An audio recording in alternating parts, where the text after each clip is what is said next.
His name is Richard Hale, 67 years old, a retired high school principal who once commanded classrooms with a booming voice and a twinkle in his eye. He had spent most of his life in the same small coastal town where everyone knew his name and stopped to chat at the local market. His days were simple now. Morning walks by the beach, coffee with his old teacher friends, afternoons tending to his small vegetable garden. Richard was the kind of man who rarely saw the inside of a hospital, the one everyone admired for never getting sick. But in the spring of last year, a quiet and persistent change began creeping into his life, one so subtle that even a man as sharp as Richard dismissed it at first. It began with a dull ache in his back. Nothing too unusual, he thought. After all, gardening wasn't gentle work, and he had been bending and lifting more than usual. But this pain was different. It wasn't the kind that melted away after a good night's sleep or a warm soak. It lingered, humming like a low, constant drumbeat in the background of his days. Soon, Richard noticed something else. Meals that once brought him joy began to feel heavy, leaving him with an unsettled stomach and bloating that made him loosen his belt a notch after only a few bites. He brushed it off, telling himself it was probably just age catching up to him. A month later, his wife, Linda, pointed out something he hadn't noticed. His skin looked a little yellow under the morning sun. It must be the lighting, he joked, but Linda didn't laugh. She insisted he see a doctor, her voice firm in a way that left no room for argument. Richard finally went in for a checkup, expecting perhaps a warning about cholesterol or a suggestion to take it easy in the garden. Instead, the doctor's face grew serious as he reviewed Richard's blood work. There was a quiet pause, that kind of pause that tells you something is very wrong. And then the words came, carefully chosen. "We need to take a closer look at your pancreas." That moment was a turning point, the kind of moment you never expect in your own life. Richard felt a strange mix of disbelief and dread, as if the ground beneath him had shifted just enough to make him lose his balance. He had heard of pancreatic cancer before, mostly in the news or in conversations about distant acquaintances. It was always described in the same way: the deadliest cancer, the silent killer. He remembered thinking, in those moments, how cruel it was that such a disease could hide so well, striking only when it was far too late. Now, the possibility that this silent enemy might have found its way into his own body filled him with a cold, heavy fear. Over the next week, Richard underwent scans, blood tests, and consultations with specialists. Each visit chipped away at the comfortable routine of his life, replacing it with hospital corridors, medical jargon, and a gnawing uncertainty. The doctors explained that the pancreas sits deep inside the abdomen, tucked behind the stomach, a place where trouble can hide without making itself known until it's dangerously advanced. They told him that in older adults, symptoms often blend seamlessly with what we think of as normal aging: fatigue, digestive changes, weight loss, back pain. Richard thought of his friends at the coffee shop, how they often swapped stories about similar aches and discomforts. How many of them, he wondered, might be ignoring whispers from their own bodies. The truth sank in. Pancreatic cancer doesn't wait for you to be ready. It grows quietly, taking advantage of every moment you don't notice it. And for Richard, the thought of losing time with Linda, time in his garden, time laughing with his grandchildren, was unbearable. He realized that he had a choice to make. He could retreat into fear and denial, pretending it was all just a misunderstanding, or he could face it head on, armed with information, determination, and the love of the people around him. I remember sitting with Richard on his porch one evening as the sun dipped into the horizon. The air smelled faintly of the sea, and he held his cup of tea without drinking it, eyes fixed on the fading light. "I thought retirement was supposed to be the peaceful chapter," he said softly. "You work your whole life, you make it here, and then something like this tries to write your ending for you." I told him that not all endings are written in ink. Some are still in pencil, waiting for you to pick up the eraser. That's when I saw the spark in his eyes again, the same spark his students must have seen when he pushed them to try harder, dream bigger. From that day, Richard's journey became not just about treatment, but about reclaiming control over his health and his future. He began reading everything he could about pancreatic health, learning how lifestyle, diet, and awareness could tip the odds in his favor. He learned the importance of listening to small changes in the body, those whispers that, if ignored, could become screams. And slowly, the fear that had gripped him began to transform into resolve. He told me once, if I can help even one person catch this early, then maybe all this will mean something. In the months ahead, Richard's story would touch more lives than he could imagine. Neighbors started checking in on their own symptoms. Friends booked long overdue medical checkups. His own children became more vigilant about their health, inspired by his courage to confront the unknown. This was no longer just his fight. It became a reminder to everyone around him that awareness and action are the sharpest tools we have against diseases that hide in the shadows.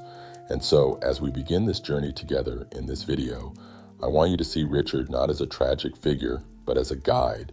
His story is here to remind you, and me, that the world's most dangerous cancer is not unbeatable if we refuse to let it surprise us. The key is knowing what to look for, taking the whispers seriously, and never brushing off changes in our bodies as just getting older. Because sometimes those small signs are the first steps towards saving your life or the life of someone you love. Richard Hale never thought of himself as someone who would be touched by something as grave as cancer. He had always been careful, walking every morning, tending to his vegetable garden, cooking fresh meals with Linda, his wife of 42 years. His family tree was mostly free of major illnesses, and he prided himself on having the same strong, steady frame he'd had in his 40s. But life has a way of creeping up on you in quiet, almost invisible steps. And for Richard, those steps began in the form of small changes he didn't think twice about, the kind of changes most people blame on age. It started with a strange heaviness in his lower back, as if someone had tucked a smooth, warm stone there. It wasn't sharp pain, nothing that made him wince or reach for painkillers, just there, persistent. He figured it was from crouching over too long in the garden or sleeping awkwardly in his armchair after dinner. When Linda suggested he see their GP, Richard waved her off with a smile. "It's just old bones, love," he'd say. After all, at 67, wasn't it normal to feel a few aches and pains? But the truth was, this wasn't just a muscle knot from gardening. This was something lurking in the quiet, a shadow that moved slowly but deliberately. Days turned into weeks, and the ache became a constant companion. Richard began to notice other small inconveniences, and say nothing dramatic, just enough to be mildly annoying. His favorite Sunday roast dinner, with its rich gravy and buttery potatoes, suddenly felt heavier than it used to. He'd lean back in his chair after eating, pressing a hand to his stomach, trying to ease the fullness. It was subtle, but it was there. One evening, Richard sat in his recliner reading the paper when Linda's voice cut through his thoughts. "Richard, your skin looks different, kind of yellow." He laughed at first, thinking she was teasing him, but later, standing in the bathroom, he leaned toward the mirror and saw it, a faint but unmistakable yellow tinge in the whites of his eyes. He didn't know it yet, but that was the first visible sign of the shadow hiding in his body. Linda didn't give him the choice to ignore it. The next morning, they were in the GP's office. Richard sat on the crinkly paper sheet of the exam table while the doctor examined him, asked questions, and ordered a set of blood tests. The doctor's voice was calm, but Richard noticed how his eyes narrowed slightly when he looked over the test results a few days later. "Richard," he began, leaning forward, "I think we need to take a closer look at your pancreas." That single sentence lodged itself in Richard's mind like a splinter.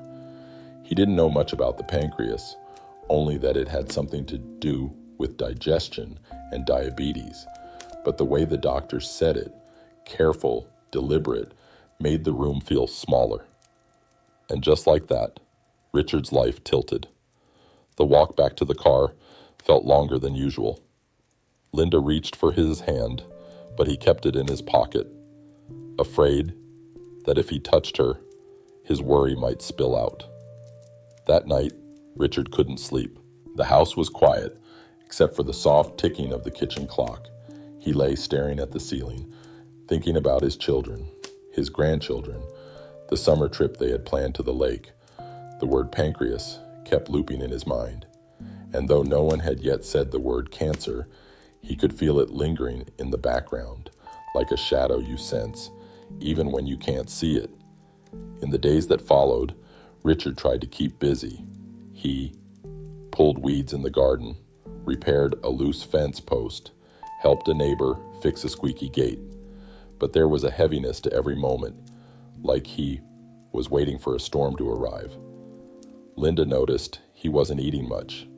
He claimed he wasn't hungry, but the truth was that food no longer sat well with him. It was as if his body was quietly telling him something he didn't want to hear. When the hospital appointment finally came, Richard was both relieved and terrified. He wanted answers, but he wasn't sure he wanted the truth. The specialist spoke gently, explaining that the pancreas sits deep inside the abdomen, hidden away, making it hard to detect problems early. "That's why," the doctor said, "we call it a silent killer." Richard swallowed hard, the words sticking in his throat. He thought of the ache in his back, the yellow in his eyes, the bloating after meals. Suddenly, these little inconveniences felt like warnings he should have never ignored. For Richard, this was the first moment the shadow became real. The silent killer had stepped forward, just enough for him to see its outline, and though he didn't yet know exactly what lay ahead, he understood something important. He could no longer dismiss the whispers of his body. From this moment forward, every twinge, every change, every instinct would matter. The shadow was here, and Richard was going to have to face it. Richard sat in the consultation room, his hands folded in his lap, as the doctor explained more about what they were looking for. "In younger people," the doctor began, "the body's defenses are stronger, the immune system more responsive. But as we age, those defenses slow down. Cells don't repair themselves as quickly. The immune system can miss things it used to catch." Richard listened, a little stunned, realizing that the years he had always considered his golden ones came with hidden vulnerabilities he'd never thought about. It wasn't just about moving slower or taking longer to recover from a cold. It was about the body becoming less capable of spotting and stopping something as dangerous as cancer before it had a chance to spread. Later that evening, Richard sat in his armchair, staring into his tea. Linda was in the kitchen, humming while she cooked, and the smell of roasted vegetables drifted into the room. He thought about what the doctor had said, how seniors are more likely to develop cancer, not only because of age, but because of a lifetime of small, invisible wear and tear. It was like his old pickup truck, he thought, reliable and sturdy, but with parts that had quietly worn down after decades on the road. You could take care of it, polish it, keep the oil fresh, but no matter what, it didn't run quite like it used to. The doctor had also mentioned something else that Richard couldn't shake from his mind: toxins. Over the course of a lifetime, our bodies store the remnants of what we've eaten, breathed, and touched. Tiny exposures to chemicals in the air, pesticides in food, and pollutants in water. A younger body might flush them out faster, repair the damage more easily. But in someone his age, those little scars and remnants can add up, creating the perfect environment for trouble to take root.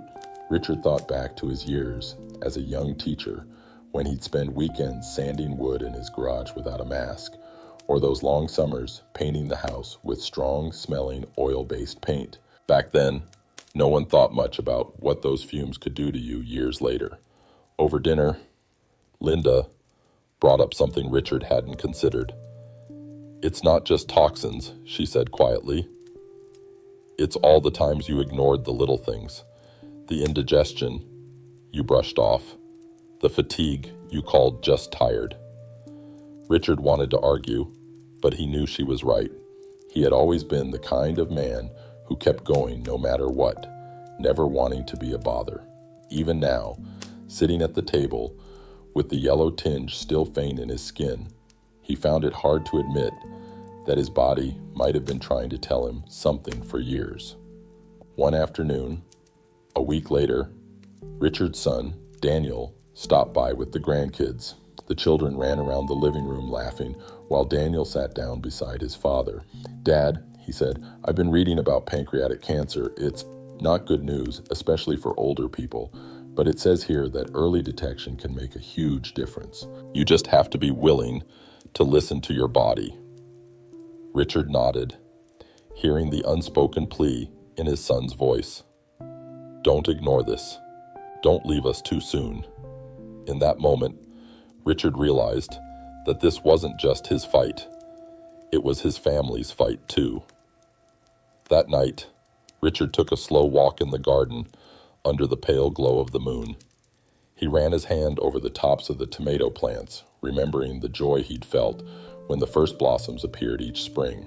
A garden didn't grow strong by accident. It needed good soil, protection from pests, and careful attention to changes in weather. Neglect those things, and the garden would weaken, its fruit spoiled before they could ripen. The human body, he thought, was no different, especially as it aged.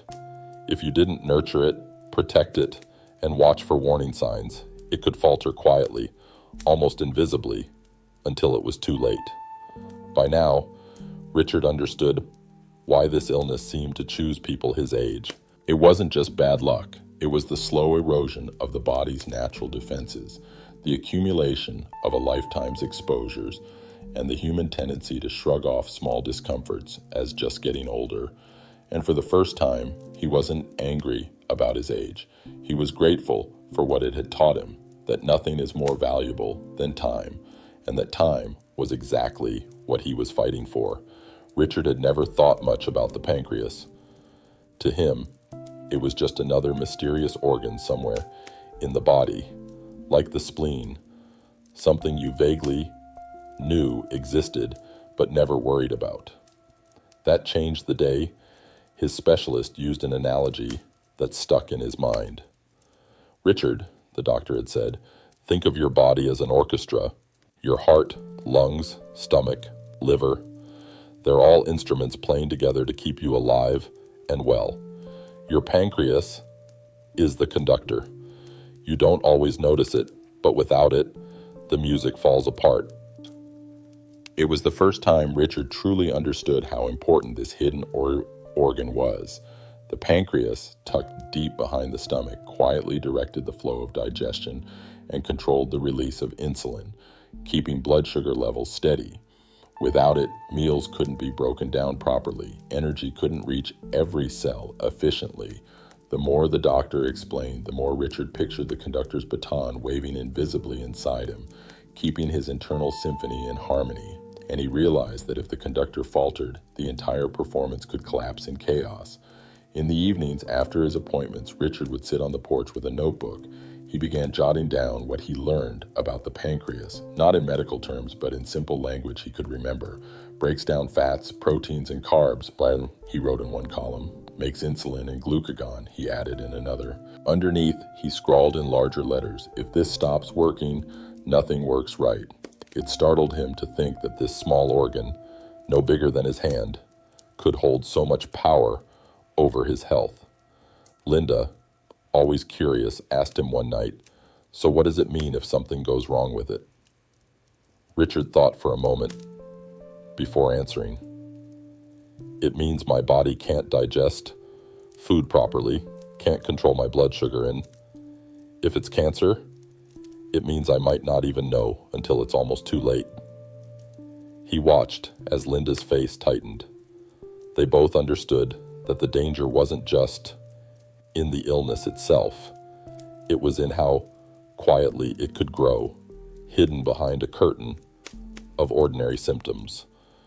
A few days later, while watering the flowers in the garden, Richard found himself reflecting on the doctor's orchestra analogy again. His roses, daisies, and lavender had all flourished because he knew how to care for them. But if the water flow was cut off, if the sunlight was blocked, they'd wilt before he even noticed the soil had dried. That, he realized, was how the pancreas worked, and how it could fail without warning. You wouldn't know until the damage was well underway. One afternoon, Richard's granddaughter, Emily, climbed onto his lap with a picture book. "Grandpa, are you sick?" she asked innocently. Richard hesitated. How do you explain the pancreas to a 7-year-old? He smiled and said, "Sweetheart, you know how the conductor keeps the band playing in your school concerts? Well, there's a little conductor inside me that's having trouble, and I need to help it get better so the music keeps playing." Emily nodded, as if that explained everything. And in a way, it did. From that moment, Richard made a silent promise to himself. He would not let his body's conductor go unheard again. Every signal, every small off note, every whisper of change, he would pay attention to it. Because if the music inside him was going to keep playing, so for Linda, for his children, for Emily, then he needed his hidden conductor to stay on the podium, strong and steady. Richard often thought about what the doctor had told him, that pancreatic cancer was a master of disguise. Unlike other illnesses that announce themselves loudly with pain, fever, or sudden weakness, this one preferred the shadows. It didn't storm the stage. It slipped quietly between the curtains, making only the smallest changes in the body's daily rhythm. The trouble was, those changes looked so much like normal life that even someone as observant as Richard could miss them.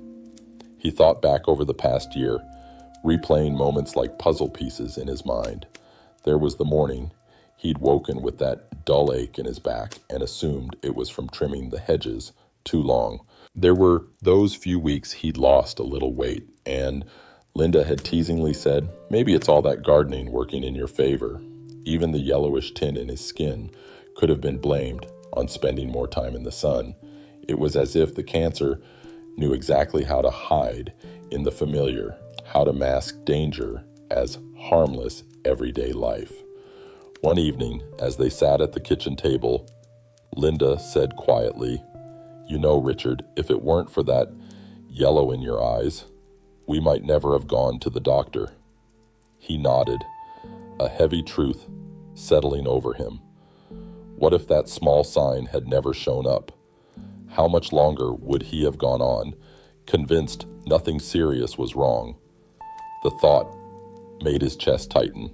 He realized then how many people must walk around every day with this illness growing silently inside them, without a clue. The specialist explained that the pancreas's location deep in the abdomen made early symptoms vague and often unrelated to where the problem actually was. Back pain, digestive discomfort, fatigue, none of these pointed directly to the pancreas in an obvious way. Even blood sugar changes could be mistaken for normal age-related issues. "It's a master of misdirection," the doctor had said. "By the time people notice something that can't be ignored, it's often already advanced." Richard couldn't help comparing it to the weeds in his garden, the kind that didn't sprout tall overnight, but crept low and spread their roots before you realized they were there. By the time you saw them above the soil, they had already taken hold deep underneath. That's exactly how this illness behaved, quietly, persistently, invisibly, until one day it rose to the surface, far stronger than you expected. A few days later, Richard shared what he had learned with his old fishing buddy Tom over a thermos of coffee by the lake. Tom listened silently, his brows knitting together. "You know, I've had this ache in my side for months now," he admitted. Figured it was just the years catching up to me. Richard looked him straight in the eye and said, "Don't wait. Get it checked. It's not always what you think." He wasn't trying to frighten Tom, but he knew, now more than ever, that ignoring the small things was exactly what this disease relied on. From that point on, Richard began keeping a mental list of every small change in his body, no matter how insignificant it seemed. He realized that to fight something that hid in plain sight, you had to be the one searching for it, shining a light into the quiet corners where it might try to stay hidden. And in doing so, he felt a shift inside himself. The fear that had once gripped him was slowly becoming a sense of watchfulness, a determination not to let the shadows win. For months, Richard had chalked up the ache in his back to nothing more than the natural toll of age. He'd spent decades standing in classrooms, walking the corridors of the school, leaning over desks to help students with their work. On weekends, he was a constant presence in the garden, bending to pull weeds, lifting bags of soil, turning the compost heap. A bit of stiffness seemed like the price of an active life. But now, sitting in the specialist's office, Richard was learning that not all back pain came from strained muscles or worn-out joints. Sometimes it was the echo of something far more dangerous. The doctor explained that pancreatic cancer often presses on nearby nerves as it grows, sending pain radiating into the lower back. It wasn't the sharp, stabbing pain of an injury. It was dull, deep, and constant, a heaviness you carried with you no matter how you moved. Richard thought about how his ache never truly went away. Rest didn't help. Stretching didn't help. Even on days when he avoided heavy work, the discomfort was there, like a low hum in the background of every moment. One rainy afternoon, Richard found himself alone in the living room, watching the gray sky drip over the garden. He tried shifting in his chair, then stood up and paced the floor. Nothing eased the discomfort. It occurred to him then how often he'd ignored this ache, brushing it off, laughing it away when Linda fussed. He felt a wave of regret, realizing he'd been giving the shadow in his body exactly what it wanted: time to grow unnoticed. When he finally told Daniel about the connection between the back pain and the pancreas, his son's eyes widened. "You mean all those months you thought it was just gardening?" Richard nodded slowly. "Yes, and if I'd kept thinking that, I might never have gone to the doctor until it was far too late." Daniel leaned back, quiet for a moment, then said, "That's scary, Dad. You always told us to pay attention to what our bodies tell us. Guess it's time you listened to your own advice." That night, Richard reflected on how differently he now saw pain. Before, it was an inconvenience, something to push through, a small tax for living a full life. But now, he understood it as a language. Pain was the body's way of speaking when it needed attention, when something deeper was wrong. Ignoring it was like ignoring a smoke alarm because you didn't see flames. Linda noticed the change in him too. Whenever he felt the ache now, he didn't hide it or pretend it wasn't there. Instead, he would mention it, track it, even note when it felt stronger or weaker. This wasn't about complaining, it was about listening, because he knew now that back pain, that wasn't just back pain, could be the first whisper of the silent killer he was trying so hard to outsmart. It was a Sunday afternoon, and Linda was in the kitchen preparing one of Richard's favorite meals: roast chicken with garlic, rosemary potatoes, and steamed green beans. The scent filled the house, wrapping it in warmth and familiarity. For decades, this meal had been a source of comfort, a reminder of family gatherings and lazy weekends. But lately, something had changed. Richard found himself looking at the food with a mix of anticipation and hesitation. He wanted to enjoy it, but in the back of his mind, he already knew what would follow. That heavy, unsettled feeling in his stomach that had become far too common. It wasn't the occasional indigestion everyone gets now and then. This was different. A slow, creeping discomfort that seemed to settle in his gut and refused to leave. Sometimes it came with bloating that made him loosen his belt halfway through the meal. Other times, it was a dull cramp that made him want to push his plate away after only a few bites. The worst part was that it didn't seem to matter what he ate. Heavy meals, light meals, even a simple bowl of soup, the feeling would find him. For a long time, Richard had brushed it off. Just getting older, he'd tell Linda with a shrug. He assumed his stomach simply wasn't as strong as it used to be. Maybe it was the rich food, maybe stress, maybe nothing at all. But deep down, he knew this wasn't how he used to feel after eating. It was subtle at first, easy to ignore, but it was also persistent, and persistence had become his new warning sign. One afternoon at the hospital, during a follow-up appointment, Richard mentioned it to his specialist almost as an afterthought. The doctor listened intently, then explained how the pancreas plays a central role in digestion. It produces enzymes that break down fats, proteins, and carbohydrates so the body can absorb nutrients. If the pancreas isn't working properly, food doesn't get broken down the way it should, leading to discomfort, bloating, and sometimes even pale or greasy stools. It's not just about what you eat, the doctor said. It's about how your body processes it. And when the pancreas is struggling, the whole system feels it. Hearing this, Richard felt a small chill. He realized his stomach problems weren't isolated inconveniences. They were connected to the same hidden conductor, his pancreas, that was already in trouble. All those times he'd blamed the potatoes or the gravy, he'd been overlooking the real source. At home, Richard started paying closer attention. He kept a small notebook in the kitchen, jotting down what he ate, how he felt afterward, and whether the discomfort came quickly or hours later. Patterns began to emerge. Heavy meals seemed to trigger it faster, but even lighter ones didn't completely prevent it. Linda, always resourceful, began adjusting their meals. Less fried food, more vegetables, smaller portions. "Let's see if this helps," she said, her voice hopeful but cautious. One evening, as they sat at the table over a lighter dinner of grilled fish and salad, Linda asked, "Do you think you would have gone to the doctor sooner if the stomach issues started first, before the back pain?" Richard paused. "Maybe," he said slowly, "but probably not. I would have just thought it was something I ate. That's the danger. It's so easy to explain it away." The conversation lingered in his mind. How many people his age experienced the same thing and chalked it up to harmless indigestion? How many never connected it to something more serious until it was too late? He thought of his neighbor, Margaret, who often complained about bloating after meals, but dismissed it with a laugh and a pat of her belly.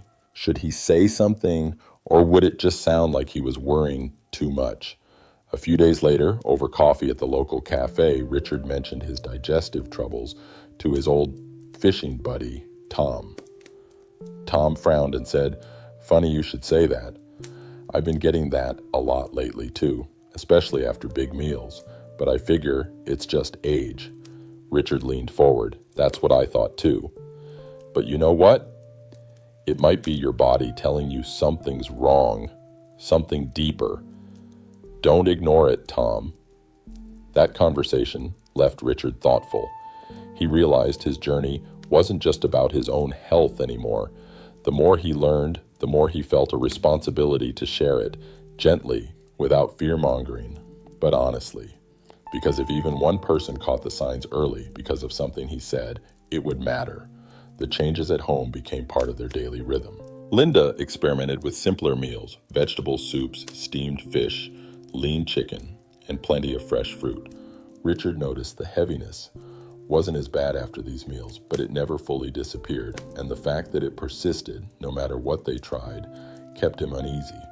During one appointment, the doctor explained how easy it was to misinterpret pancreatic issues. "Your pancreas doesn't shout for help," he said. "It whispers. It lets you think the problem is somewhere else. Your stomach, your back, your diet. That's how it hides."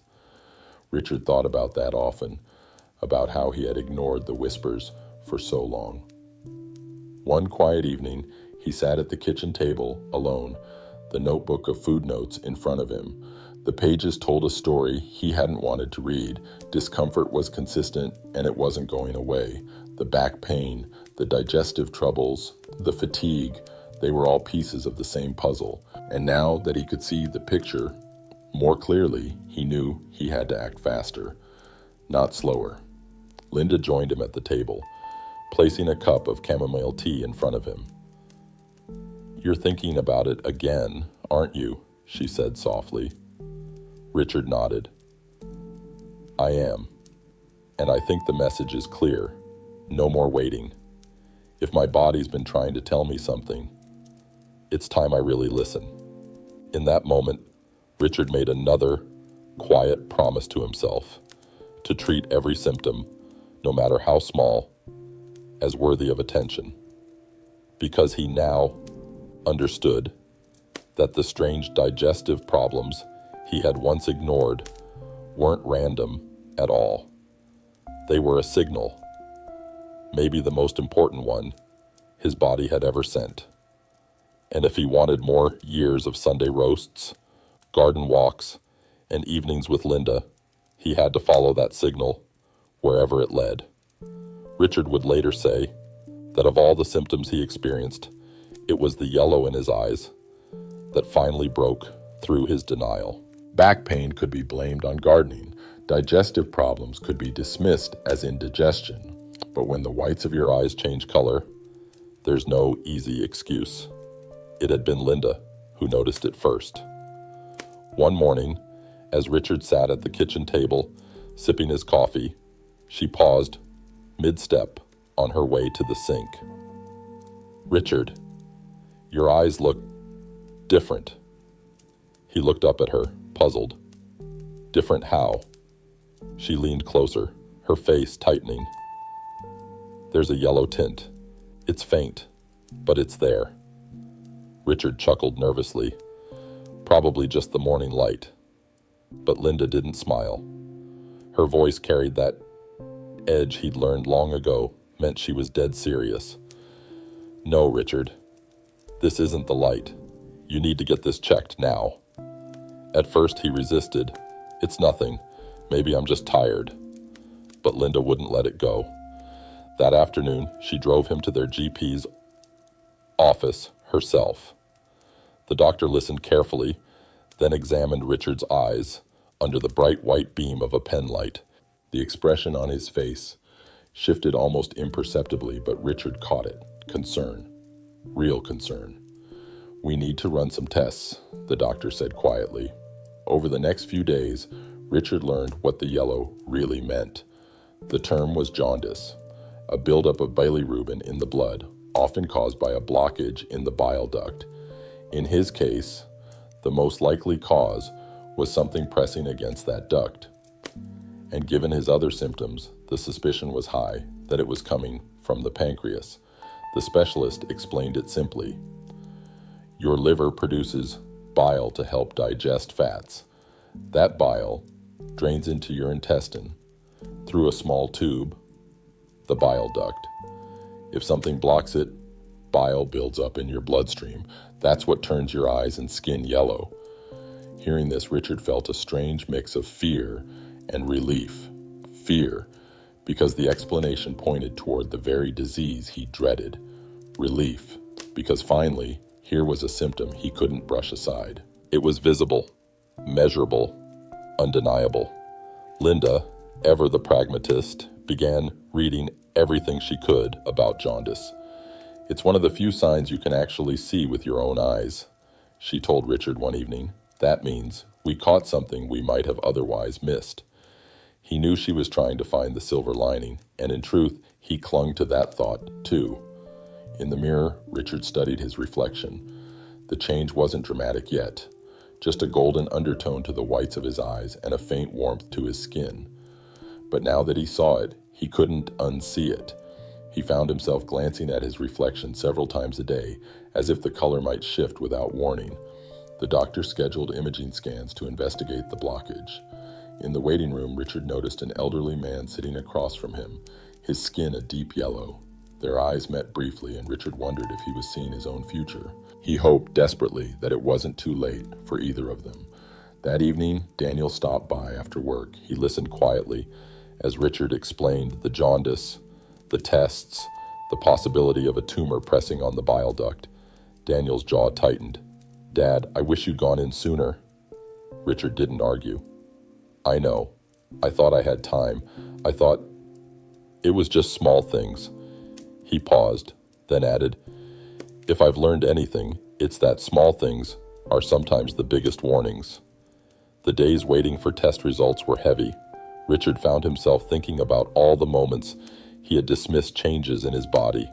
If the yellow in his eyes hadn't shown up, how much longer would he have waited?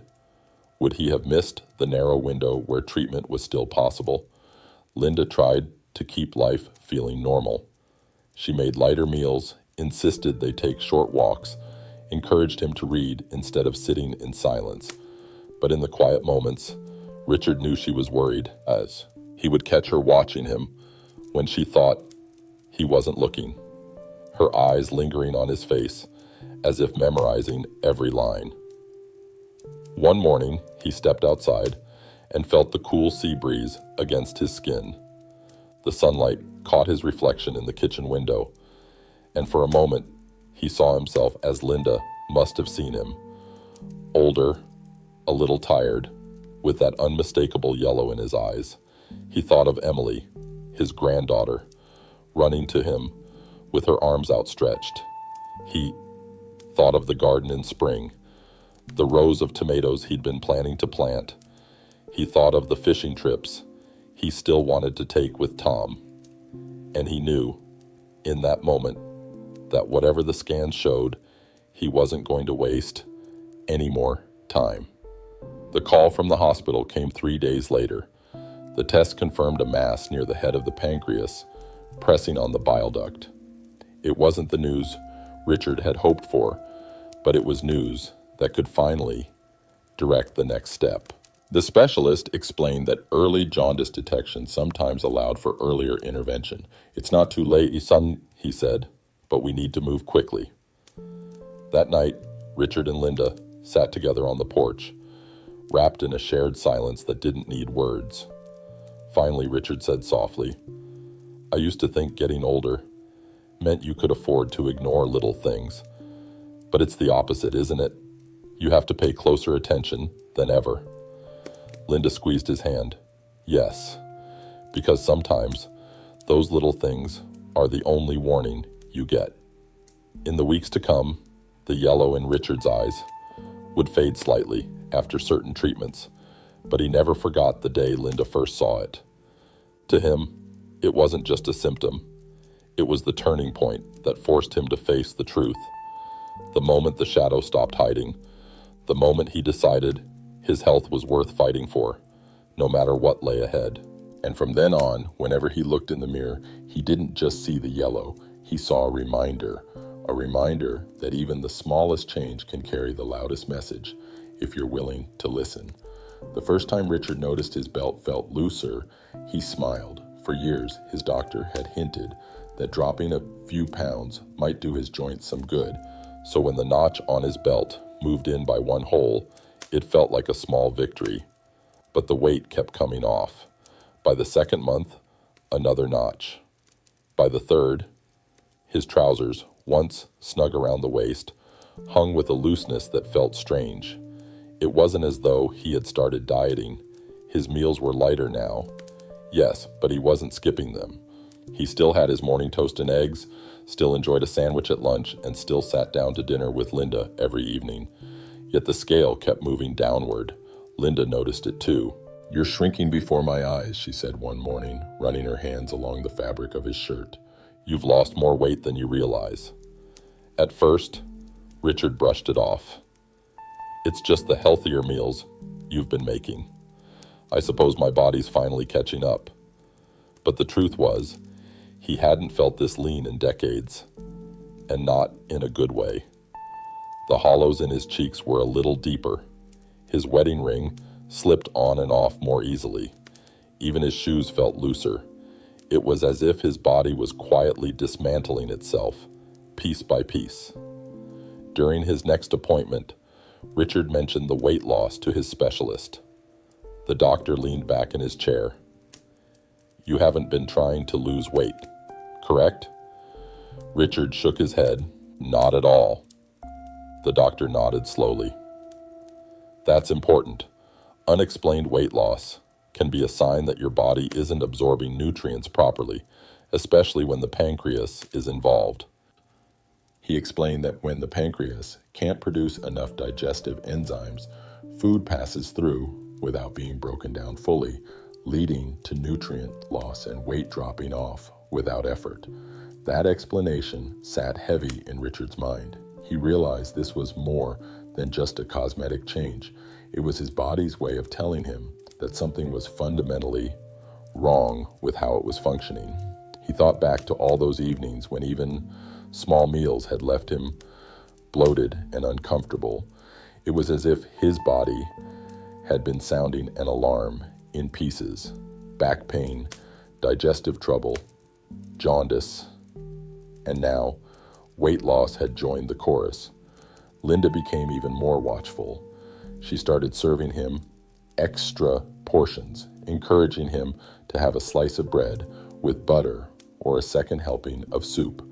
But Richard found it difficult. Even when he was hungry, food didn't have the same appeal. Sometimes just the thought of eating made his stomach feel unsettled. He began drinking more nutritional shakes, but the scale stubbornly refused to move upward. One afternoon, while folding laundry, Linda held up a pair of his old jeans. "Do you remember when you could barely button these?" she asked, half smiling. Richard laughed, but there was no real joy in it. "Yes, I suppose I should be happy about that, but..." He didn't finish the sentence. They both knew what he meant. This wasn't the kind of weight loss you celebrated. The weight change also changed how others looked at him. Friends he hadn't seen in months would comment, "You've slimmed down. You look great."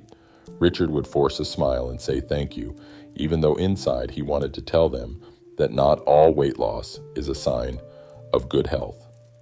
He began to understand how dangerous it could be when people assumed a shrinking frame was always something to admire. One evening, his son Daniel stopped by for dinner. As they sat together after the meal, Daniel studied his father for a moment. "Dad, you look smaller," he said carefully.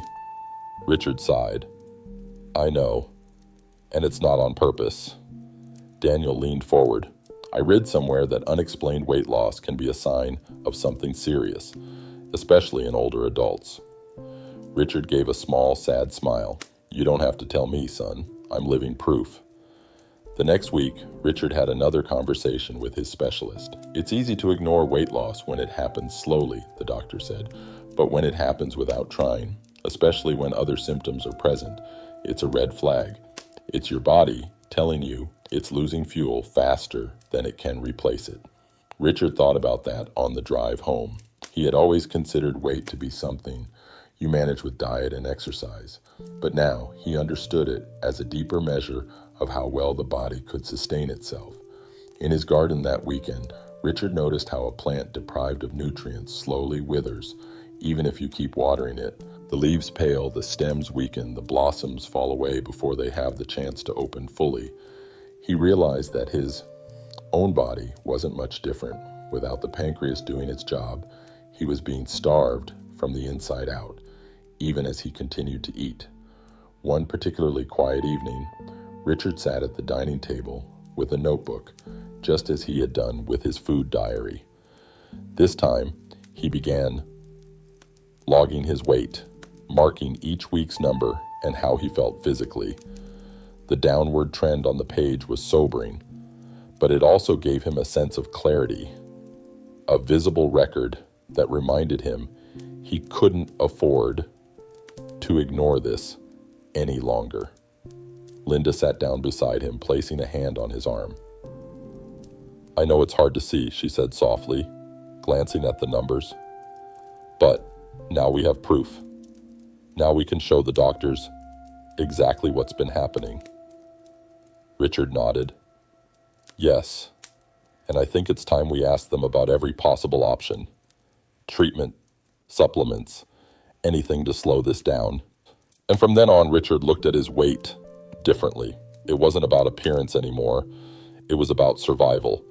Every pound he lost without reason was a signal, one he could no longer brush off as harmless.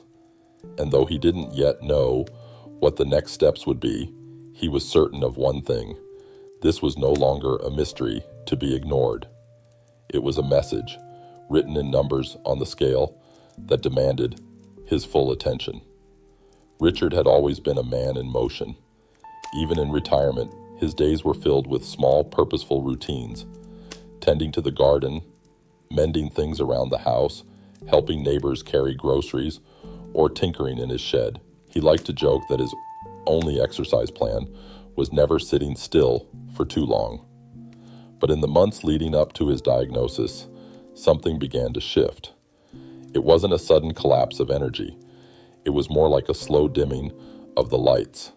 At first, he noticed it in little ways. Climbing the stairs to the attic left him slightly more winded than usual. Pulling weeds in the garden seemed to demand longer breaks. Even walking down to the cafe for a morning coffee took more effort than it used to. "You're just slowing down with age," he told himself. But deep down, he knew that this wasn't the usual stiffness or weariness of a 67-year-old body. This was heavier, deeper, like he was carrying a weight no one else could see. One morning, he sat down at the kitchen table after making the short trip from the bedroom and realized he felt as if he'd just walked a mile uphill. Linda noticed the way he slouched in the chair, his shoulders sagging, his eyes distant. "You didn't sleep well?" she asked. "I slept fine," he replied, though even he wasn't sure if that was true. He'd started waking in the middle of the night without reason, lying awake for hours, his mind foggy in the morning. The fog didn't lift as the day went on. Instead, it settled in like a stubborn mist, blurring the edges of everything he did. Reading the newspaper required more concentration. Cooking breakfast meant pausing halfway to remember what he'd intended to make. Even conversations with Linda sometimes felt like wading through a slow-moving river, his responses delayed as if they had to travel a longer path from thought to speech. When he mentioned the fatigue to a specialist, the doctor nodded knowingly. "It's common with pancreatic issues," he explained. "Your body is working harder than you realize. The lack of proper digestion means you're not getting the fuel you need. On top of that, your immune system is in overdrive, fighting the illness." The doctor compared it to driving a car with a leak in the fuel tank. No matter how much you fill it, you run out quickly. Richard thought about that analogy often. He remembered times when his car had run low on fuel, the way it would sputter and slow, the engine straining. That was how his own body felt now, sputtering through tasks that had once been effortless. The worst part was how unpredictable it could be. Some mornings, he woke feeling almost normal, only to have the fatigue crash over him by midday, forcing him into the armchair for just a short rest that sometimes lasted hours. Linda began taking on more of the daily chores. She carried the heavier grocery bags, handled the yard work, and urged Richard to rest. He resisted at first, stubborn as ever. "If I stop moving, I'll never start again," he insisted. But there were days when he couldn't argue with his body. The sheer heaviness in his limbs made the thought of lifting a watering can feel impossible. The fatigue also began to affect the things he loved most. His morning walks by the beach became shorter. His afternoons in the garden were replaced by sitting on the porch, watching the wind ripple through the leaves instead of feeling the soil under his hands. Even playing with Emily, his granddaughter, became a quieter activity. Reading to her on the couch instead of chasing her around the yard. One Saturday, Tom invited him out for a fishing trip. It was something they'd done together for decades, often staying out on the water from sunrise to mid-afternoon. Richard hesitated. He didn't want to admit it, but the idea of being out on the boat all day felt daunting. Maybe just for a couple of hours, he said instead. On the water, he enjoyed the crisp air and the familiar rhythm of casting his line, but after an hour, he felt drained. It wasn't just physical tiredness. It was as if every part of him, even his thoughts, had slowed to a crawl. That evening, Richard confessed to Linda, "It's like I'm walking through life half awake. No matter how much I rest, I can't shake it." Linda reached for his hand. "Then maybe it's time to stop trying to push through it, like nothing's wrong. Your body's telling you to slow down for a reason." The words stayed with him. For most of his life, fatigue had been a challenge to overcome. Drink a cup of coffee, take a brisk walk, push past it. But this wasn't the kind of tiredness that a cup of coffee could fix. This was his body rationing what little energy it had left, prioritizing survival over everything else. The specialist later explained that this deep fatigue often came from a combination of factors: malnutrition from poor digestion, inflammation from the illness, and the emotional strain of dealing with uncertainty.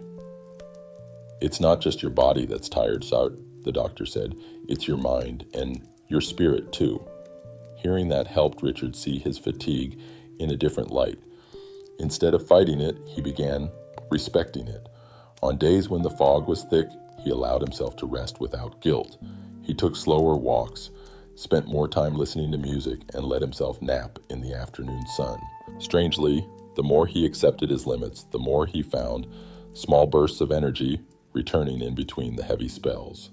Still, he couldn't help but think about how fatigue had crept into his life without fanfare, how it had woven itself so naturally into his days that he almost didn't notice it was there. It made him wonder how many people lived with that same fog, never questioning its cause until it was too late. One quiet evening, as he sat by the window, watching the last streaks of daylight fade, Richard realized the fatigue had taught him something important. It was a reminder that life's energy is precious, that every clear-headed, strong-bodied day is a gift, not to be wasted. And while he couldn't control the illness entirely, he could control how he spent the energy he had, saving it for moments that mattered most. From that point on, he chose to spend his clearest hours on the things he loved: a walk with Linda, a story for Emily, a slow afternoon in the garden. Because in the endless fog of fatigue, those moments were like small beams of light, guiding him forward. Of all the changes Richard had noticed over the past year, this was the one he least wanted to talk about. Some symptoms felt safe to share: back pain, fatigue, even the yellow in his eyes. But bowel changes, that was private, embarrassing even. So at first he kept it to himself. It began subtly. He noticed that sometimes, after using the bathroom, the water in the toilet bowl looked different, oily, almost as if a thin film floated on the surface. The stools themselves seemed paler than usual and softer, breaking apart easily. A few times, they even floated. He dismissed it at first. "Maybe it's just something I ate," he told himself. But deep down, the change nagged at him. Over the weeks, it became more frequent, and then there was the smell. Unusually strong, unpleasant in a way he hadn't noticed before. He started timing his bathroom visits carefully, avoiding going when guests were in the house or when he was out in public. The whole thing felt undignified, and Richard hated that. One morning, after another unsettling trip to the bathroom, Richard finally mentioned it to Linda over breakfast. He spoke carefully, avoiding graphic details. "Something's different when I go," he said, stirring his tea without meeting her eyes. Linda's brow furrowed. "Different how?" He hesitated, then sighed. "Oily, lighter in color, and, sorry, but it smells worse than usual." Linda didn't flinch. She listened quietly, then said, "You need to tell the doctor." Richard frowned. "It's embarrassing." She reached across the table and touched his hand. "Richard, this is your health. Doctors have heard everything. They can't help if you hide things." At his next appointment, he reluctantly brought it up. The specialist nodded almost immediately. "That's called steatorrhea," he explained, "the fatty stools caused by undigested fat. It happens when the pancreas can't produce enough enzymes to break down fat properly.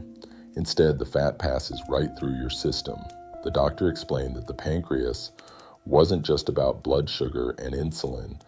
It was also responsible for producing digestive enzymes, lipase for fat, amylase for carbs, protease for protein. Without enough of these, digestion simply didn't work the way it should. The greasy film, the paleness, the floating, they were all signs that Richard's body wasn't absorbing what it needed from his food. Hearing this was sobering. Richard realized this symptom wasn't just unpleasant. It was a bright red flag. His body was literally letting vital nutrients slip away. That might explain the weight loss, the fatigue, even some of the muscle weakness he'd been feeling. At home, Richard thought about how long he'd ignored the changes. Weeks, maybe months. He'd treated it like an awkward inconvenience rather than a serious sign. Now he understood it for what it was. Another clear message from his body that something was deeply wrong. Linda, practical as always, began adjusting their meals again. She focused on foods that were easier to digest. More steamed vegetables, lean proteins, and fewer fried or fatty dishes. She also made sure Richard stayed hydrated, knowing that digestive changes could leave him depleted. But even with these adjustments, the greasy stools persisted. One Saturday morning, Richard met his old fishing buddy Tom at the dock. They sat on the bench waiting for the tide to turn, chatting about everything from the weather to their grandchildren. Richard hesitated, then decided to speak up. "Tom, have you ever noticed changes when you use the bathroom? I mean, floating, oily stools?"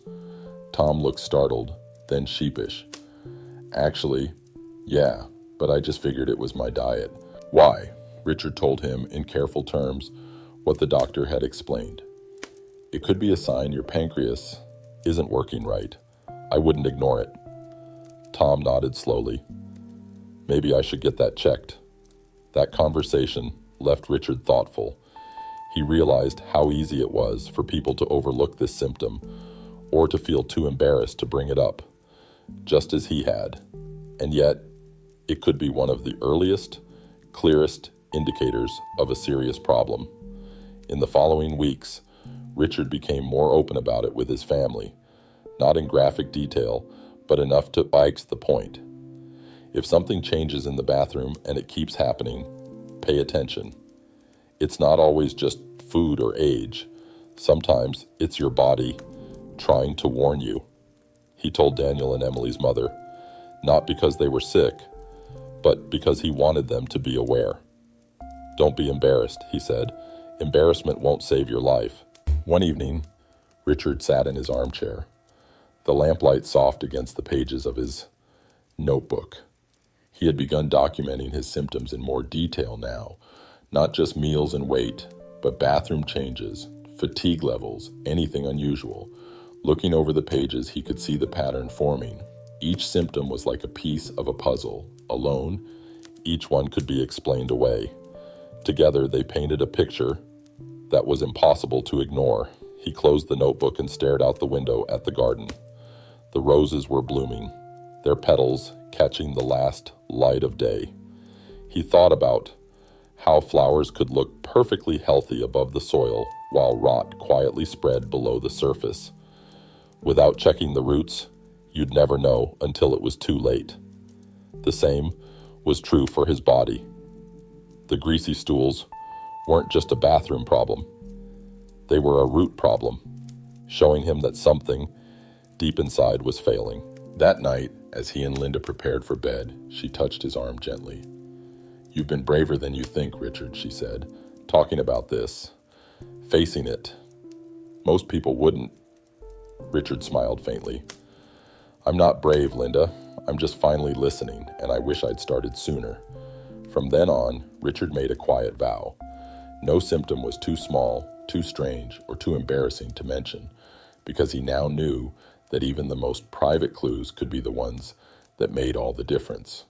Richard had never expected diabetes to be part of his journey. In his family, it was something others struggled with, distant cousins, an aunt here and there, but never him. He had always considered himself lucky, proud of the balance he kept in his diet and active lifestyle. Yet, over the past few months, he began noticing changes that puzzled him.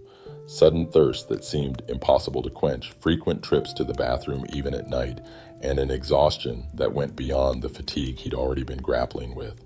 At first, he thought it was just the heat of summer or the stress of his health concerns weighing on him, but when Daniel came for a visit, he insisted on running some basic tests. "Dad, this isn't normal," Daniel said after seeing the results. "Your blood sugar is higher than it should be. You might have developed diabetes." Richard was stunned. "Diabetes? But I've always been healthy." Daniel shook his head. "It can come on suddenly, especially if your pancreas isn't working properly." During his next hospital visit, Richard's specialist explained the connection clearly. "Your pancreas has two main roles," the doctor said.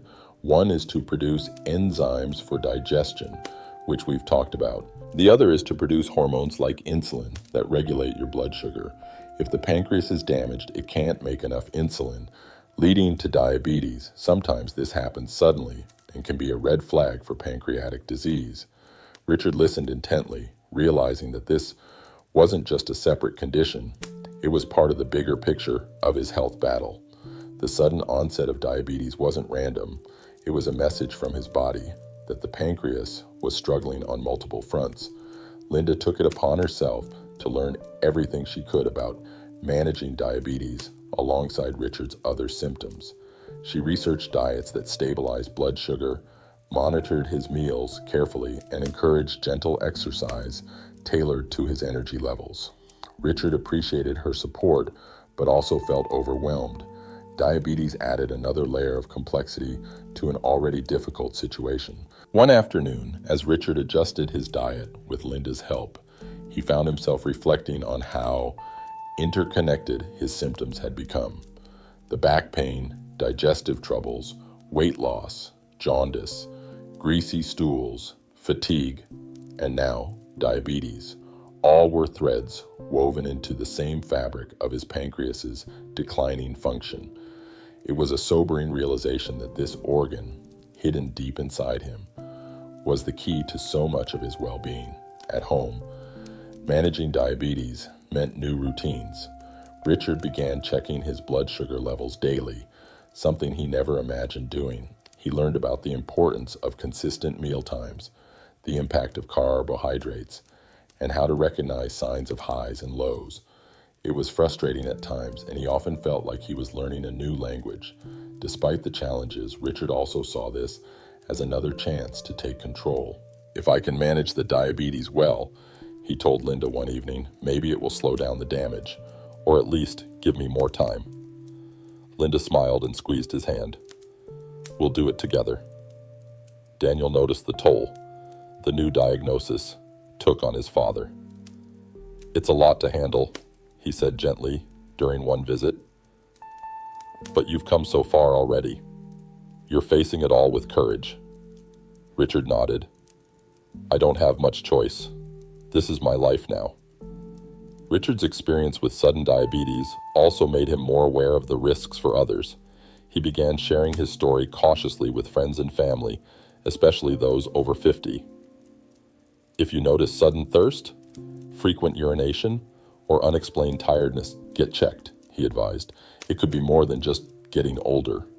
In moments of quiet reflection, Richard thought about the pancreas again, how such a small organ could have such a massive impact on life. He marveled at the delicate balance it maintained between digestion and blood sugar control, and he felt a deep respect for the body's resilience. Even as it struggled, managing his diabetes became part of his daily rhythm, intertwined with treatments for pancreatic health and lifestyle changes. He learned to listen more carefully to his body, recognizing that every symptom was a clue, every change a signal not to be ignored. One morning, after a restless night, Richard sat by the window watching the sunrise.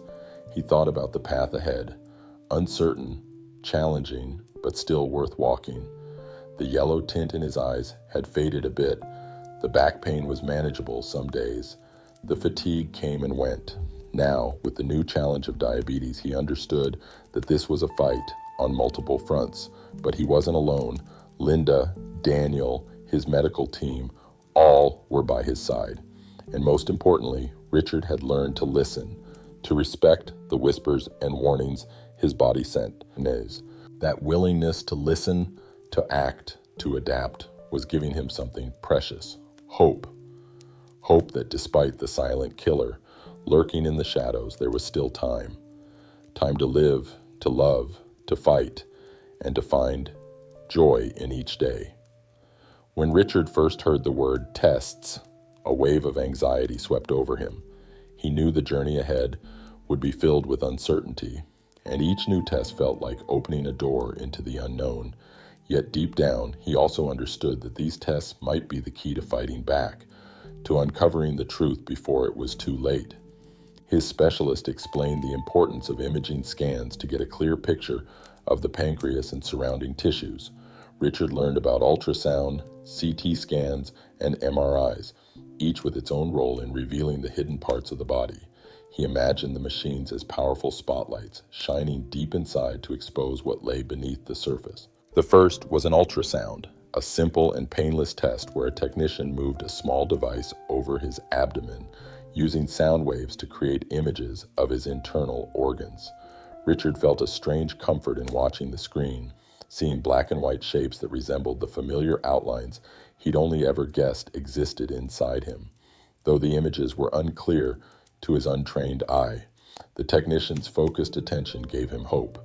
Next came the CT scan, a more detailed test that involved lying still inside a large donut-shaped machine. The slow spinning and humming made Richard feel like he was inside a spaceship. He remembered thinking about all the moments in life that had brought him here: the garden, the family dinners, the walks by the sea, and he silently wished for more time to enjoy them. The MRI was the most intimidating of all. The loud thumping noises and confined space made him uneasy, but the technician's reassuring voice helped ease his nerves. Richard concentrated on his breathing, trying to remain calm as the machine captured precise images of his pancreas and surrounding vessels. Beyond imaging, blood tests played a crucial role. Richard learned about CA-19-9, a marker that doctors look for in the blood, which can indicate pancreatic cancer. When the results came back elevated, the specialist didn't sugarcoat the situation but balanced the seriousness with cautious optimism. "This marker isn't definitive," the doctor said, "but it helps us confirm what we see in the scans and guides treatment decisions." Richard's family was a pillar of strength during this time. Linda accompanied him to every appointment, taking notes and asking questions. Daniel called regularly, often late into the night, offering support and research he found online. Even Emily, his lively granddaughter, seemed to understand in her own way that Grandpa needed extra love and patience. The waiting between tests and results was the hardest part. Richard described it as living in limbo, the body fighting a hidden battle, the mind caught between hope and fear. During those days, he found solace in small routines: watering the garden, reading old letters, sharing stories with Linda by the fireplace. These moments reminded him that life still held beauty amid the struggle. Throughout it all, Richard's medical team communicated clearly, helping him understand the purpose of each test. They explained that early detection through these investigations could dramatically improve treatment outcomes. The tests might feel invasive or frightening, but they were tools that could potentially save his life. He thought often about others who might delay or avoid such tests out of fear or denial. He wished he could reach out to them, to share his story and encourage them to listen to their bodies and seek medical advice promptly. "Don't wait until the symptoms become impossible to ignore," he would say. "Sometimes the quiet tests are what give you the best chance." As the results came together, the medical team developed a clearer picture of Richard's condition. They discussed treatment options carefully, involving him in every decision. For Richard, understanding his illness through these tests gave him a sense of control, a fighting chance to plan the next steps. One evening, as he sat watching the sunset paint the sky in hues of orange and pink, Richard reflected on the journey so far. The tests had been scary and exhausting, but they had also been a beacon, revealing the hidden enemy and lighting the path forward. Linda joined him on the porch, resting her head on his shoulder. "Whatever happens, we face it together," she whispered. Richard smiled, feeling the weight of uncertainty ease just a little. He had learned that while the disease was silent and dangerous, his response didn't have to be. With every test, every result, and every conversation, Richard felt more prepared. The silent killer no longer held all the power. Armed with knowledge, support, and determination, he was ready to fight, one step at a time. Richard had come a long way since the first subtle aches and uneasy feelings. Each symptom, each test, each conversation had peeled back layers of uncertainty. Yet, amid the fear and the unknown, one truth had begun to stand out clearly. Early detection was the difference between hope and despair. Sitting across from his specialist, one crisp morning, Richard listened carefully as the doctor explained why catching pancreatic cancer early was so crucial. "This disease," the doctor said, "is like a thief in the night.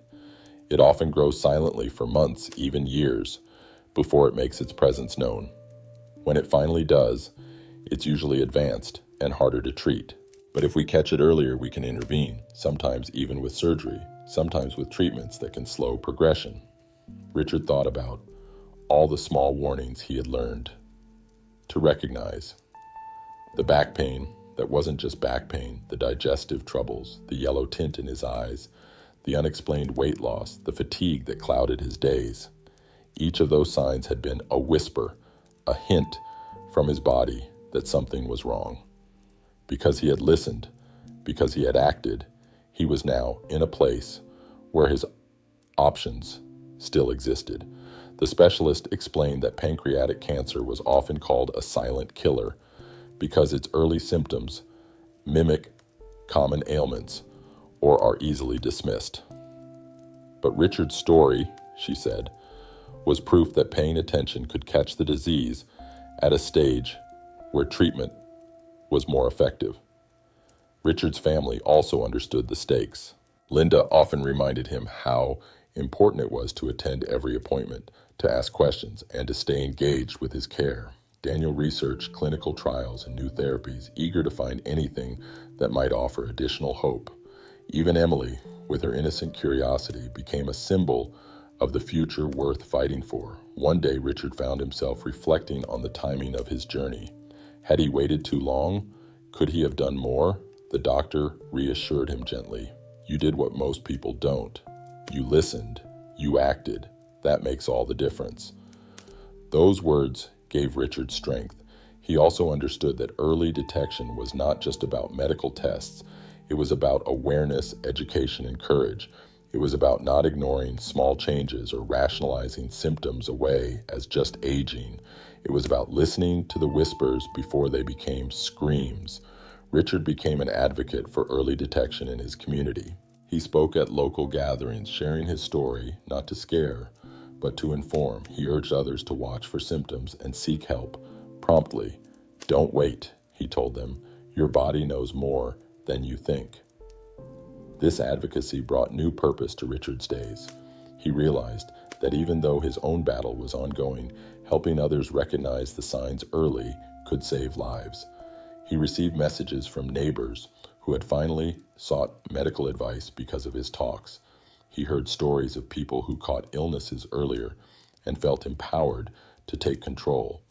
Richard also found comfort in the support groups he joined, others facing similar journeys, sharing experiences, fears, and victories. Together, they celebrated small wins and found solace in understanding. While the road ahead remained challenging, Richard knew that early detection had shifted the odds. Treatments could now be tailored to to his condition, and monitoring allowed the medical team to respond quickly to changes. This vigilance was a lifeline. One evening, as he looked out over the garden, bathed in twilight, Richard felt a renewed sense of hope. The garden had taught him many lessons: patience, care, and the power of nurturing growth. His health journey was no different. Early detection was the seed that had been planted, and now it was his responsibility to nurture it, to keep fighting, and to cherish every day it granted him. After months of navigating his diagnosis, treatments, and the emotional roller coaster that accompanied them, Richard found himself yearning for control, for ways he could actively protect his health beyond the hospital visits and scans. His specialist had emphasized the importance of lifestyle changes in supporting treatment and potentially lowering future risks. At first, Richard thought these might be small, inconsequential actions, but over time, he came to realize they were powerful tools, simple habits that could make a meaningful difference. One crisp autumn morning, Linda woke early to prepare a breakfast that had become a new tradition. Oatmeal topped with fresh berries, a handful of nuts, and a drizzle of honey. Richard sat at the kitchen table, sipping his tea and listening as Linda explained how antioxidants in berries could help fight inflammation. It wasn't a cure, she said, but every small choice mattered. Richard appreciated her enthusiasm, but remained skeptical. Could changing his diet really help against something as serious as pancreatic cancer? His doubts began to fade as he explored more about nutrition and lifestyle. The specialist recommended a diet rich in fruits, vegetables, and whole grains, foods known to support the immune system and overall health. Richard started swapping fried meals for steamed or roasted options and found he actually enjoyed the fresh flavors. He even discovered new recipes with spices like turmeric and ginger, which were said to have anti-inflammatory properties. Exercise, too, became a cornerstone of Richard's new routine. At first, walking to the mailbox felt exhausting, but with Linda's encouragement, he began taking slow, deliberate walks around the neighborhood. The crisp air, the changing colors of the leaves, and the steady rhythm of his footsteps brought a sense of peace. He noticed that on days he moved more, his energy seemed a little higher, his mind a bit clearer. Richard also embraced quitting smoking, something he had put off for years. He'd been a casual smoker in his youth and even his early adulthood, but the diagnosis jolted him into action. Linda found a local support group for smokers wanting to quit, and Richard joined. The process wasn't easy, and there were moments of temptation, but each smoke-free day felt like a small victory. He realized that every cigarette avoided was one less toxin his pancreas had to battle. Alcohol consumption became another area of focus. Richard had enjoyed a glass of wine with dinner for decades, but he knew that limiting or avoiding alcohol could reduce strain on his liver and pancreas. Together, he and Linda decided to cut back significantly, finding new ways to enjoy evenings without the familiar clink of glasses. Sleep hygiene was also something Richard had never considered important until now. Restless nights had become common, and the specialist emphasized that quality sleep was vital for healing and immune function. Richard created a bedtime routine, dimming the lights, avoiding screens, and reading a few chapters of a favorite book before sleep. Over time, these habits helped him feel more rested, even if the fatigue never fully disappeared. Stress management became a gentle but essential part of his journey. He began practicing meditation and deep breathing exercises, tools he had dismissed before as too soft. But these moments of quiet helped calm the swirling thoughts and worries. Sometimes Richard and Linda would sit together on the porch at sunset, simply breathing and being present. It was a peaceful ritual that anchored him during turbulent times. Richard's family played a critical role in supporting these habits.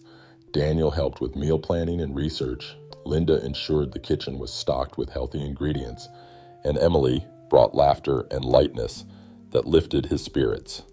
Their presence reminded him that health wasn't just about the body.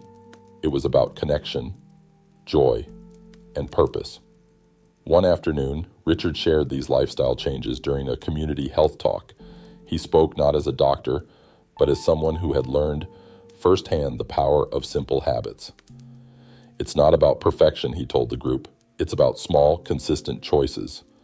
The foods we eat, the steps we take, the habits we build. They add up. They can protect us." His honesty resonated deeply, inspiring others to take their health into their own hands. Reflecting on his journey, Richard realized that adopting these habits wasn't just about reducing risk or managing illness.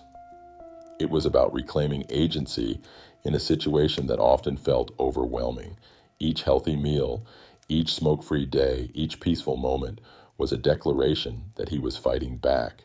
He also recognized that these changes were acts of love for himself, for Linda, for his family, and for the life he still wanted to live. They were gifts that honored the second chance he had been given. As the seasons changed and Richard continued to nurture his health, he found strength, not just in medicine, but in the everyday choices that supported his body's resilience. The simple habits had become the foundation of his hope, a reminder that even in the face of a silent killer, he held power. Richard often thought about the journey he had traveled, from the first quiet signs that something was wrong to the deep knowledge he had gained about his body, his illness, and the importance of vigilance. As he sat on the porch one evening, watching the sunset paint the sky in shades of orange and pink, a deep sense of purpose filled him. His story was not just about himself anymore. It had become a message, a mission to protect those he loved and the community around him. He remembered the moment when Linda first noticed the yellow tint in his eyes, the day that forced him to confront reality. He recalled the fatigue that fogged his mind, the weight loss that puzzled his family, and the greasy stools he had been too embarrassed to mention. Every symptom had been a clue, a warning, and every test had been a step closer to understanding. But more than anything, he realized that his willingness to listen and act early had made all the difference. Richard knew that this fight wasn't just his alone. It was a family battle, a community effort. He thought of his children, grandchildren, and neighbors, and the responsibility he felt to be their guardian, watching out for signs they might miss or dismiss. His experiences had shown him that awareness and early action could save lives. One afternoon, Richard sat with Daniel and Emily in the living room, sharing stories and laughter. He spoke gently about the importance of paying attention to their bodies, encouraging them to speak openly about any concerns and to seek medical advice without delay. "Your health is your most precious treasure," he told them, "and sometimes it's the small changes that matter most." Linda added, "Don't be afraid to ask questions. Don't ever let embarrassment stop you from getting help." Emily, still young but wise beyond her years, hugged her grandfather and said, "I'll always listen, Grandpa." Richard smiled, feeling a warmth that went beyond the fading light outside. His journey had taught him the power of connection, the strength that comes from family, community, and honesty. In the weeks that followed, Richard began speaking at local gatherings and health forums. His talks were heartfelt, honest, and grounded in his personal experience. He didn't claim to be an expert, but his story resonated deeply. People listened as he described the subtle symptoms, the importance of early detection, and the simple lifestyle changes that could lower risk. Many approached him afterward, sharing their own fears and stories of loved ones affected by illness. Richard responded with empathy and encouragement, always reminding them that no one had to face these battles alone. Early detection and vigilance were tools everyone could use, and spreading that knowledge was a gift. Richard's advocacy also extended to social media, where he shared videos and articles connecting with people far beyond his small town. Messages of thanks and stories of hope poured in. Some credited his words with prompting them to see a doctor sooner, while others found comfort in knowing they weren't alone. Through it all, Richard never forgot the quiet moments, the times sitting with Linda on the porch, the garden walks with Emily, the peaceful mornings watching the sunrise. These were the treasures that gave him strength, and he wanted everyone to have the chance to enjoy them fully. He often reflected on the metaphor of the body as an orchestra, with the pancreas as the conductor. It was a reminder that health was about harmony, balance, and attention. When one part faltered, the whole could suffer, but with care, knowledge, and timely action, the music could continue to play. Richard's final message was one of empowerment, to be the guardian of your own health and that of your family, to listen carefully to the whispers your body sends, no matter how small or embarrassing they may seem, to act swiftly and seek help without fear or delay. He urged people to nurture their bodies with good food, movement, rest, and connection, understanding that these simple habits build resilience. And above all, to share their stories, creating a community where knowledge and support are freely given. As Richard looked out at the stars beginning to twinkle in the night sky, he felt a profound peace. His journey was far from over, but he knew he was no longer just a patient or a victim.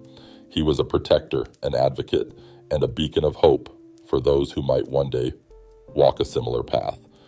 And in that role, he found strength beyond measure.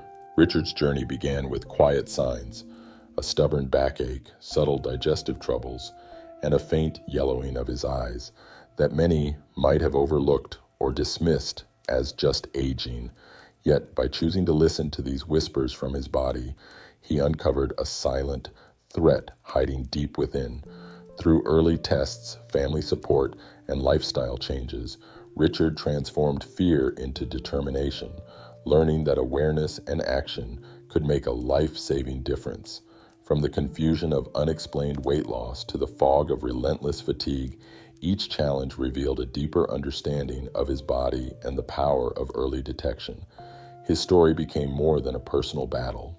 It blossomed into a mission to protect those he loved by sharing lessons learned and encouraging vigilance.